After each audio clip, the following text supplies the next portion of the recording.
We're here with Keith Martin. And how many years have you been the Master of Ceremonies here? Barnaby, it's my 6th year, and it gets better every year.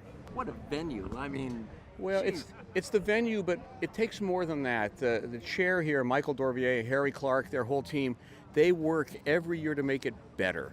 You know, the car selection is better, the organization is better, and I've just watched it grow from kind of a nice car show into a world-class event over just 6 years. Wow, which is really amazing. It's a testament how hard a work it is. Such a lifestyle event here.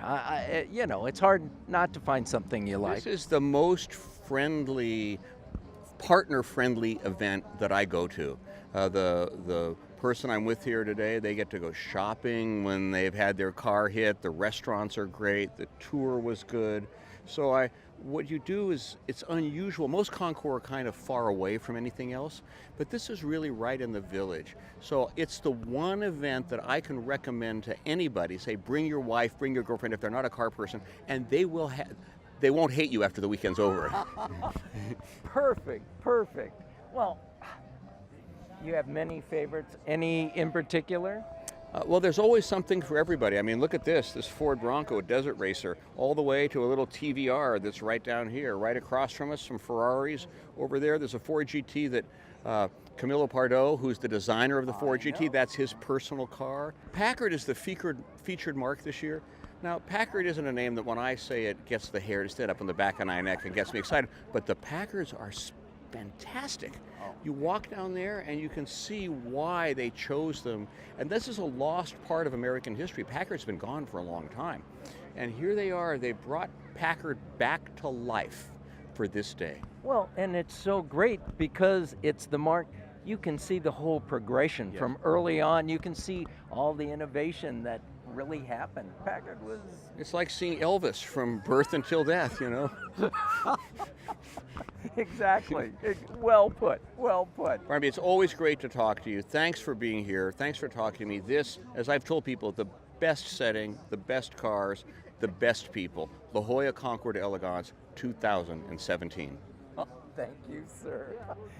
We're so happy that things like this can happen in a public park. Yeah, no, it's great. You know, you got 5 people from all over, from San Diego, people from all over, really just coming out to enjoy some of the great cars, and from some of the earliest cars ever made to some of the ones just came off the line last year. So to see people who love cars of all different types of styles, from the muscle cars to the great seeing here from the old Model Ts. It's phenomenal, actually. Great. Enjoy the Good day. to see you. Thank we you, are Marianne. for sure. Thank Thank you. you. Here we are in the front of the 1961 300D Mercedes War. I mean, this was really top of the line for Mercedes right after the war. These were exceptionally well built, and they were called Adenauers after the Chancellor of Germany. And these were their state cars. They're really amazing. This big, massive a car with no pillarless, completely open. It's amazing. Not only that, this is very rare with a sunroof. I mean, very rare. And it has things like headrests, massive headrests, but headrests in the time. And just the veneer of the wood, looks like tiger wood, is, this was really, really something. This was for certainly Germany and Europe, and well, anywhere. This was really a car.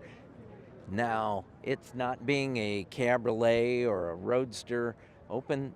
You don't see that many people that have restored them, certainly to this quality. This car is better than new. And, it has the fitted luggage in the trunk. I mean, my gosh, yeah, this was really a piece.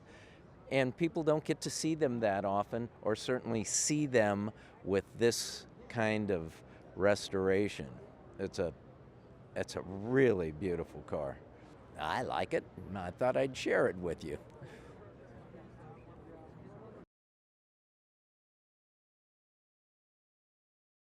Here's another interesting car that you really don't get to see very often, and it's a 1951 Maserati A6G 2000. And this is a Farina or Pininfarina bodied at the time. I think it was Farina then. And this, interesting, it was the Riverside International Auto Museum had this car foundation, and I think Bill Losi restored it, and it's a striking color. I mean, you can't help but notice it. And it's it's just another car that you don't often get to see, Concours or not. So it's very nice. We're happy to see it here. We're here today with Mark John. Mark, you know, there are a lot of cars here. You go down the line, but this car is just stunning, styling. What's the exact story on this? I appreciate you asking. There's actually a great story. You know, the Scarabs came out in 1958. There was only 3 of them, and Lance Raventolo put them to the market to race against the Ferraris, the Maseratis, etc. It's American rich heritage story out there. And I had an opportunity to be involved in a project to bring a car to life. This is a recreation of the 1958 Scarab as raced by Augie Paps and later owned by Augie. Augie was gracious enough to let us use his car to get all the details, the specs, the dimensions, etc. And along with building the project, we had Harry Hoyer, who was the owner and a driver of the Meisterbrow racing team. Well, that was an interesting story because Lance raced them first and then he sold them off, didn't he? Yes, you know your story very well. So Lance decided he wanted to go race Formula One. So he kept one of the cars, turned it into a daily driver, and the other 2 he sold off, and Harry Hoyer of the Meisterbrow racing team is the individual that purchased the 2 cars. So there's that rich racing history, and then this car, like I said, was put together using a number of participants that were part of the original team. Don Devine, Nick Decker, Augie Paps, Harry Hoyer. And the really cool thing about it is when this car was completed, I also had Bruce Kessler, who, as you know, got Lance into racing and was the originator here, and Chuck Pelly, who designed this body back in 1958 when he was only 18 years old. 18 years old. Isn't that crazy? On a napkin. On a napkin. Yeah. And those 2 gentlemen. Look at the lines. Yeah, and those 2 gentlemen came and they looked at the car and they said, this is exactly like the original. And they were gracious enough to also sign the underside of the car. And so we got their signatures saying, we authenticate that this is exactly like the ones that we had.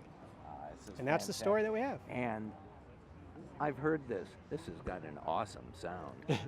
I mean, it does. That it does. And it's surprising, you know, from a little 283 small block Chevy, which was bored out to 339. It's got the Hillborn mechanical fuel injection system in there and Corvette heads. This thing's pushing out almost 450 horsepower, and that's what they had in the day. Wow. We're here in front of a 1953 Nash Healey convertible. I mean, these are really an interesting car. You don't think of Nash Motors and Kelvinator when you look at this car, that's for sure. Pininfarina designed the body, and it was a collaboration with Donald Healey in England. And they used, this is one of the first hybrids, and 1951 being the first. But they, it was just a very interesting departure in style, and it was something that Nash 6-cylinder engine, bulletproof, and Pininfarina styling, and Healey chassis and suspension. But because it did all that, it combined all that, and all the transportation involved from one place to the other to finish to the other, they were very expensive, and I'm sure they lost a lot of money on each one that was sold. But it was something that people actually took to Le Mans and raced.